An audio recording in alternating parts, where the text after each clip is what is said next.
ನಮಸ್ಕಾರ ಸ್ನೇಹಿತರೆ, ಶ್ರೀ ಕೃಷ್ಣ ಸಂದೇಶ ನಮ್ ರೀಲ್ಸ್ ಯೂಟ್ಯೂಬ್ ಚಾನೆಲ್ಗೆ ನಿಮಗೆಲ್ಲರಿಗೂ ಸ್ವಾಗತ. ಶುದ್ಧವಾದ ಮನಸ್ಸಿನಿಂದ ಭಗವಂತನನ್ನು ಆರಾಧಿಸಿದರೆ ನಾವು ಸದಾಕಾಲ ಭಗವಂತನನ್ನ ನಾವು ಯೋಚಿಸುತ್ತಿದ್ದರೆ, ಪ್ರತಿಯೊಂದು ವಿಚಾರದಲ್ಲಿಯೂ ಅವನನ್ನೇ ಸ್ಮರಿಸುತ್ತಿದ್ದರೆ ಭಗವಂತ ನಮ್ಮ ಜೀವನದ ದೋಣಿಯನ್ನ ಸುಗಮವಾಗಿ ನಡೆಸುತ್ತಾನೆ ಎನ್ನುವುದು ಭಗವದ್ಗೀತೆಯು ನಮಗೆ ತಿಳಿಸಿಕೊಡುವ ಪರಮ ಸತ್ಯವಾಗಿದೆ. ನೀರು ಹೊಂಡದಲ್ಲಿ ಇದ್ದಾಗ ಮಣ್ಣಿನ ಗುಣವನ್ನ ಹೆಚ್ಚು ಕಾಣುತ್ತೇವೆ. ಅದೇ ನೀರು ಹೆಚ್ಚಾದಂತೆ ಎಲ್ಲವೂ ತಿಳಿಯಾಗುತ್ತದೆ. ಹಾಗೆ ಮನುಷ್ಯನು ಜಗದ ಹತ್ತಿರ ಇದ್ದಂತೆಲ್ಲ ಅದರ ಗುಣವೇ ಹೆಚ್ಚಾಗಿ ಇವನು ಸಹ ತಿಳಿ ಇಲ್ಲದ ನೀರಿನಂತಿರುವನು. ಆದರೆ ಜಗದ ಜಂಜಡಕ್ಕೆ ಸಿಲುಕಿದ ಮನುಷ್ಯನು ತನ್ನ ಅಧೀನಕ್ಕೆ ತೆಗೆದುಕೊಂಡಂತೆಲ್ಲ ಅವನು ತಿಳಿ ನೀರಿನಂತಿರುವನು. ಆಗ ಅವನನ್ನು ಎಲ್ಲರೂ ಬೇಕೇ ಬೇಕು ಎನ್ನುತ್ತಾರೆ. ಅಷ್ಟೇ ಅಲ್ಲ, ಹಾಗೆ ತಿಳಿಯಾದವನಿಗೆ ದೇವರ ಸಾಕ್ಷಾತ್ಕಾರವು ಸುಲಭವಾಗಿ ಪ್ರಾಪ್ತವಾಗುತ್ತದೆ. ಭಕ್ತ ಭಗವಂತನೆಡೆಗೆ ಹೋದಾಗ ಜೀವನ ಪಾವನವಾಗುತ್ತದೆ. ಹಾಗೆ ಹೋಗುವಾಗ ಭಕ್ತನ ಮನಸ್ಸಿನಲ್ಲಿ ಹಲವಾರು ಭಾವನೆಗಳು ಬಂದು ಹೋಗುತ್ತವೆ. ತಾನು ಮಾಡಿದ ಪಾಪಕರ್ಮ ಹಗುರ ಮಾಡೆಂದು ಬೇಡುವವರು ಕೆಲವರಾದರೆ, ಸಂಶಯದಲ್ಲಿ ಕಾನನದಲ್ಲಿ ಅಲೆದಾಡಿ ದಾರಿ ಕಾಣದಾಗ ತನ್ನನ್ನು ಪಾರು ಮಾಡೆಂದು ಬೇಡುವವರು ಹಲವು ಜನರಿರುತ್ತಾರೆ.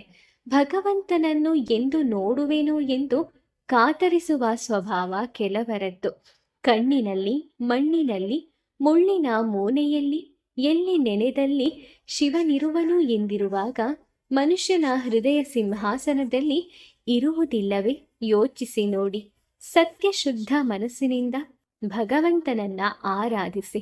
ನಿಮಗೆ ಸದಾಕಾಲ ಬೆಳಕನ್ನಿತ್ತು ದಾರಿ ತೋರಿಸುತ್ತಾನೆ. ಇದರಲ್ಲಿ ಯಾವುದೇ ಸಂಶಯವಿಲ್ಲ.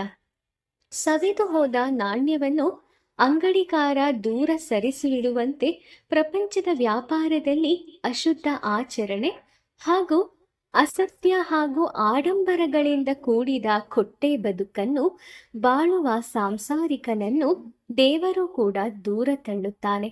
ಪರಿಶುದ್ಧ ಬಾಳುವೆಯನ್ನು ಮಾಡುವ ಸುಶೀಲೀರ ಸಂಪನ್ನರನ್ನು ಅತಿ ವಾತ್ಸಲ್ಯದಿಂದ ತಬ್ಬಿಕೊಳ್ಳುತ್ತಾನೆ. ಮನುಷ್ಯ ತನ್ನ ಕಣ್ಣುಗಳಿಂದ ಎಲ್ಲವನ್ನು ನೋಡುತ್ತಾನೆ. ತನ್ನ ಕಣ್ಣುಗಳನ್ನು ತಾನು ಎಂದಿಗೂ ನೋಡಲಾಗದು. ಅದೇ ರೀತಿ ಪರಮಾತ್ಮನ ಅದ್ಭುತವಾದ ರಮ್ಯವಾದ ಲೀಲೆ ಮಹಿಮೆಗಳನ್ನು ಕೇಳಿ ಅನುಭವಿಸಿ ಆನಂದಿಸುವನು. ಆದರೆ ಆತನನ್ನು ಪ್ರತ್ಯಕ್ಷವಾಗಿ ಕಾಣುವುದು ಅತಿ ದುರ್ಲಭ. ದೇವರು, ಧರ್ಮ, ಆಧ್ಯಾತ್ಮ ಎಲ್ಲೋ ಇದೆ ಎಂದು ಜನರು ತಿಳಿದಿದ್ದಾರೆ. ಆದರೆ ಎಲ್ಲರ ಮನೆಯಲ್ಲಿಯೂ ಇವೆ.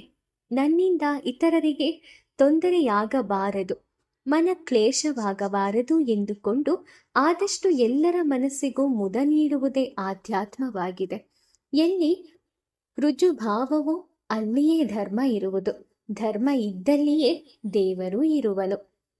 ಚಿಕ್ಕದಾದ ದೀಪವೊಂದು ದೊಡ್ಡದಾದ ಕತ್ತಲೆಯನ್ನು ನಾಶ ಮಾಡುವಂತೆ ಸಂತೃಪ್ತಿಯ ನಗುಮುಖವು ನೋವಿನ ಮಹಾಪೂರವನ್ನೇ ಇಲ್ಲವಾಗಿಸುತ್ತದೆ. ಅದುವೇ ಸಮಾಜದ ಸಂತೋಷಕ್ಕೆ, ಪರಮಾತ್ಮನ ಸಾಕ್ಷಾತ್ಕಾರಕ್ಕೆ ಸೋಪಾನವಾಗುತ್ತದೆ. ಸಂತೃಪ್ತಿಯು ಹೊರಗಿನ ಐಹಿಕ ವಸ್ತುಗಳಲ್ಲಿ ಇರುವುದಿಲ್ಲ. ಸಾಮಗ್ರಿಗಳನ್ನು ಕೊಳ್ಳಬಹುದು, ಆದರೆ ನೆಮ್ಮದಿಯನ್ನು ಕೊಳ್ಳಲಾಗದು. ಪುಸ್ತಕವನ್ನೇನೋ ಕೊಳ್ಳಬಹುದು, ಆದರೆ ಜ್ಞಾನವನ್ನು ಕೊಳ್ಳಲಾಗದು ಎಂಬ ಅನುಭವದ ನುಡಿಯ ಹಿನ್ನೆಲೆಯಲ್ಲಿ ನಾವು ಹೊರಗೆ ಹುಡುಕಿದರೂ ಕೊಂಡುಕೊಳ್ಳಲಾಗದ ಸಂತೃಪ್ತಿ ನಮ್ಮ ಸಹಜ ನಿರಾಡಂಬರ ಬದುಕಿನಲ್ಲಿದೆ ಎಂಬ ಸತ್ಯವನ್ನು ಅರಿತುಕೊಳ್ಳಬೇಕು. ಆ ಮೂಲಕ ಅಂತಹ ಸಂತೃಪ್ತಿಯ ಬದುಕನ್ನೇ ಬದುಕಿ ಸಮಗ್ರ ಜೀವ ಜಗತ್ತಿನ ಸಂತೋಷಕ್ಕೆ ಕಾರಣರಾಗೋಣ.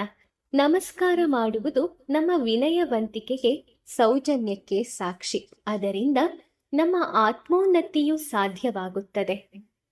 ಈ ಕುರಿತು ಬಹಳ ಮಾರ್ಮಿಕವಾಗಿ ನಾವು ತಿಳಿಯಬೇಕಾದ ವಿಚಾರ, ಬಾಗಿದ ತಲೆಯ ಮುಗಿದ ಕೈಯಾಗಿರಿಸು. ಇದು ಅವರ ವಿನಯ ಶ್ರೀಮಂತಿಕೆಯೇ ಹೌದು ಎನ್ನುತ್ತದೆ ನಮ್ಮ ಬಸವಣ್ಣನವರ ಒಂದು ಪುಟ್ಟ ಕವಿತೆ.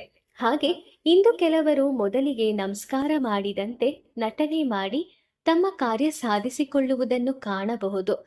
ತನ್ನ ಧರ್ಮದ ಚಿಹ್ನೆ ಧರಿಸಿದ್ದಕ್ಕಾಗಿಯೋ, ಅಧಿಕಾರದ ಕುರ್ಚಿಗಾಗಿಯೋ ಅಥವಾ ಶ್ರೀಮಂತಿಕೆಯ ವಸ್ತುಗಳಾದ ಬಂಗಾರದ ಆಭರಣಗಳಿಗಾಗಿಯೋ, ಅಂತೂ ಹಲವಾರು ಕಾರಣಗಳಿಗಾಗಿ ನಮಸ್ಕರಿಸುವುದನ್ನು ನಾವು ಕಾಣುತ್ತೇವೆ. ಆದ್ದರಿಂದ ಜನರು ಮಾಡುವ ನಮಸ್ಕಾರ ಯಾವುದಕ್ಕಾಗಿ ಎಂಬುದನ್ನು ನಮಸ್ಕಾರ ಮಾಡಿಸಿಕೊಳ್ಳುವವರು ತಿಳಿಯಬೇಕಾದದ್ದು ತುಂಬಾ ಅವಶ್ಯಕ.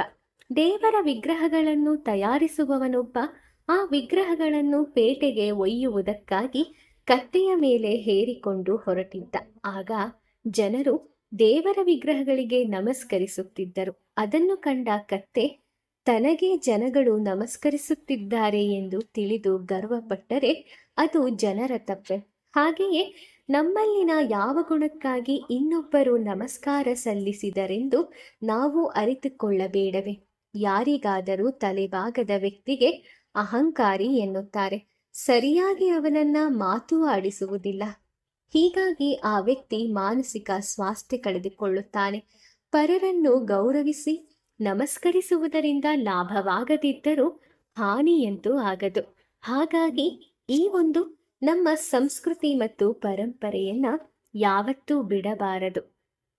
ಬುನಾದಿ ಸರಿಯಾಗಿ ಇದ್ದರೆ ಭವಿಷ್ಯ ಸುರಕ್ಷಿತವಾಗಿರುತ್ತದೆ. ಮನೆಯೇ ಇರಲಿ, ಜೀವನವೇ ಇರಲಿ, ಬುನಾದಿ ಮೊದಲು ಸರಿಯಾಗಿರಬೇಕು. ಭದ್ರವಾದ ಬುನಾದಿ ಇಲ್ಲದ ಯಾವುದಕ್ಕೂ ಆಯುಷ್ಯ ಇರುವುದಿಲ್ಲ.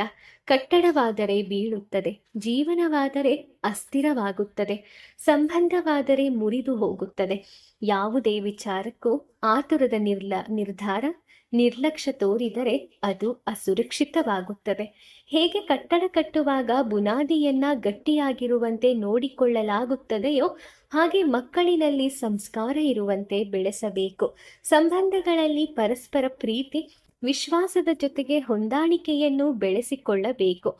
ಒಬ್ಬರ ತಪ್ಪನ್ನು ಒಬ್ಬರಿ ಎತ್ತಿ ಆಡುವ ಬದಲಿಗೆ ಒಬ್ಬರ ಉತ್ತಮ ಗುಣಗಳನ್ನು ಮತ್ತೊಬ್ಬರು ಗೌರವಿಸಿ ಪ್ರೀತಿಸಿದರೆ ಸಂಬಂಧ ಸದಾ ಹಸಿರಾಗಿರುತ್ತದೆ. ಜೀವನದಲ್ಲಿ ಕಟ್ಟಡದ ಸಂಬಂಧ ಯಾವುದೇ ಇರಲಿ, ಭದ್ರ ಬುನಾದಿಯೊಂದಿಗೆ ಆರಂಭಿಸಿ ನೀರೆರೆಯಬೇಕು, ಸುಖಿಯಾಗಿ ಬದುಕಬೇಕು. ಸ್ನೇಹಿತರೆ, ಈ ಸಂದೇಶ ನಿಮಗೆ ಇಷ್ಟ ಆಗಿದ್ರೆ ವಿಡಿಯೋನ ಲೈಕ್ ಮಾಡಿ, ಶೇರ್ ಮಾಡಿ, ಹಾಗೆ ನಿಮ್ಮ ಅನಿಸಿಕೆಯನ್ನು ಕಮೆಂಟ್ ಮಾಡಿ.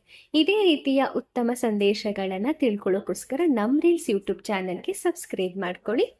ಮುಂದಿನ ವಿಡಿಯೋದಲ್ಲಿ ನಾನು ನಿಮ್ಮನ್ನು ಮತ್ತೆ ಭೇಟಿ ಮಾಡ್ತೀನಿ. ಓಂ ಶ್ರೀ ಕೃಷ್ಣಾಯ ನಮಃ. ಆ ಕೃಷ್ಣ ಪರಮಾತ್ಮ ನಿಮ್ಮೆಲ್ಲರಿಗೂ ಒಳ್ಳೆಯದನ್ನು ಮಾಡಲಿ. ಧನ್ಯವಾದಗಳು.